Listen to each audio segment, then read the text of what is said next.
কবিরা গুনাহ। হে আমার ভাইও, আল্লাহ তাআলা কোরআনের মধ্যে অনেক নবীদের দোয়া উল্লেখ করে দিয়েছেন। হযরত ইয়াকুব আলাইহিস সালাম তার সন্তানদের হেফাজতের জন্য সিরিয়া থেকে মিশরে পাঠাইছেন। মিশরের সন্তানরা যখন বিপদ আপদ থেকে হেফাজতে থাকে, তার জন্য ইয়াকুব নবী আল্লাহর কাছে দোয়া করতেছেন সন্তানের হেফাজতের জন্য। ফাল্লাহু খায়রুন হাফিজা ওয়া হুয়া আরহামুর রাহিমিন। সন্তানের ভালো থাকার জন্য, সন্তানের সন্তান সম্পদ আহলে আওলাদ এবং নিজে ভালো থাকার জন্য দোয়া করেছেন ইয়াকুব নবী। আল্লাহ তাআলা বলেন, হে আমার বন্ধু নবী গো, আপনার দোয়াটা আমার ভালো লাগছে, পছন্দ হয়েছে। আপনার এই দোয়াটা আমার আখির নবীর উম্মতের জন্য আমি কোরআনের উল্লেখ করে দিলাম। এই জন্য কোরআনের মধ্যে আল্লাহ আয়াতটা উল্লেখ করে দিয়েছেন, আমরা যেন আমাদের সন্তানের হেফাজতের জন্য রাস্তাঘাটের জন্য দুর্ঘটনা না পড়ে, বিপদ আপদে না পড়ে, তার জন্য আমাদের নবীর ইয়াকুব নবীর কথা স্মরণ করে তার দোয়ার সাথে দোয়া মিলাইও আমরা পড়ব, আল্লাহু খায়রুল হাফিজা ওয়া হুয়া আরহামুর রাহিমিন। হে আমার ভাইও, ইব্রাহিম নবী দোয়া করেছেন, রব্বি হাবলি মিনাস সালিহিন, রব্বে কারীম, আমাকে একটা নেককার সন্তান দেন। কি সন্তান চাইছে?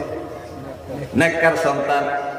আল্লাহ বলে, হাবিব, হে আমার খলিল, আপনার এই দোয়াটা আমার পছন্দ হয়েছে, যান আমার আখির নবীর উম্মতের জন্য আমি দোয়াটা বরাদ্দ করে দিলাম। যার কারণে কোরআনে আল্লাহ এই আয়াতটা উল্লেখ করে দিয়েছে, রব্বি হাবলি মিনাস সালিহিন।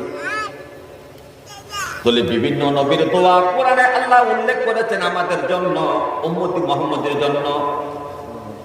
কিন্তু স্বয়ং আল্লাহ তাআলা কোরআনের মধ্যে অনেকগুলো দোয়া বান্দাকে শিখাইছেন। এর মধ্যে একটা সর্বশ্রেষ্ঠ দোয়া হইল, রব্বির হামহুমা কামা রব্বায়ানি সগীরা।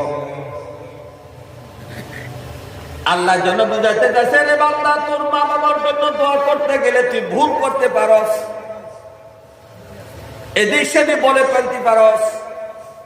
সুতরাং আমি স্বয়ং আল্লাহ তোকে দোয়া শিখাইয়া দিলাম, তোর মা বাবার জন্য দোয়া করবি এইভাবে, রব্বির হামহুমা কামা রব্বায়ানি সগীরা। হে আল্লাহ, আমার মা বাবা আমাকে ছোটবেলায় যেভাবে আদর যত্ন করে, মায়া মহব্বত করে লালন পালন করেছে, আমাকে লালিত পালিত করেছে, হে আমার বাবু, আমার মা বাবাকে আপনি কবরে থেকে শুরু করে হাসর পর্যন্ত এইভাবে আমার মা বাবাকে আপনি লালন পালন করিয়ে। আমার মা যেমন আমার শীত সহ্য করে নাই, গরম কাপড় জামা গাউটা